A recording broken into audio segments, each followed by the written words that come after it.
बड़ा सवाल बना हुआ है। खाइयां बढ़ती हुई चली जा रही हैं, इसको पाटने के लिए, रफू करने के लिए क्या दिल्ली बुलाया गया है या फिर इसके मतलब मायने कुछ और हैं? फिलहाल सवाल ये खड़ा होता है, आखिर केशव प्रसाद मौर्य के दिल्ली दौरे की इतनी चर्चा क्यों हो रही है?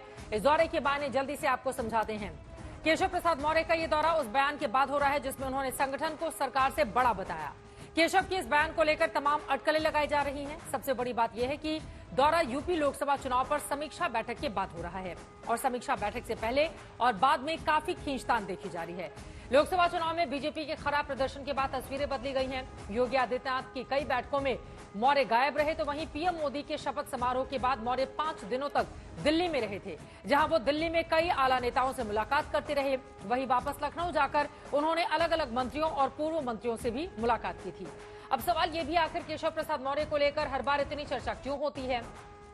आपको बता दें, 2017 में जब यूपी विधानसभा चुनाव हुआ था तो केशव प्रसाद मौर्य यूपी बीजेपी अध्यक्ष थे।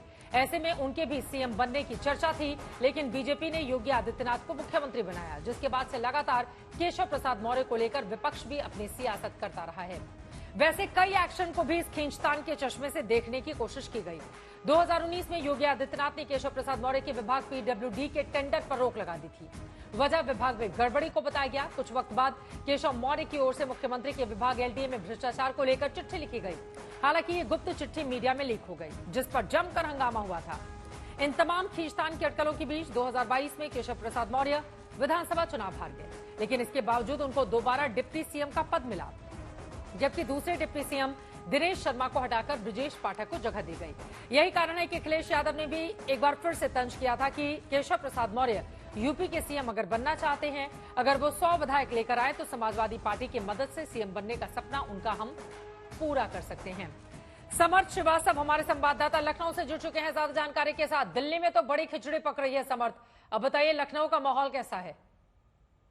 चित्रा, देखिए, जब से बीजेपी कार्य समिति की बैठक हुई है तब से अगर ये कह दिया जाए कि सब कुछ यूपी बीजेपी या सरकार और संगठन के बीच ठीक है तो शायद वो जायज नहीं होगा, क्योंकि केशव प्रसाद मौर्य जिस तरह से कहते हैं संगठन सरकार से बड़ा है, और वो तब कहते हैं जब वहां पर मौजूद रहते हैं मुख्यमंत्री योगी आदित्यनाथ और जेपी नड्डा, एक बड़ा मैसेज देते हैं। उसके बाद क्या होता है, बीजेपी कार्यकर्ता तालियों से उनकी इस बात को कहीं ना कहीं एक एक्सेप्टेंस देते हैं, हामी भरते हैं उसको लेकर।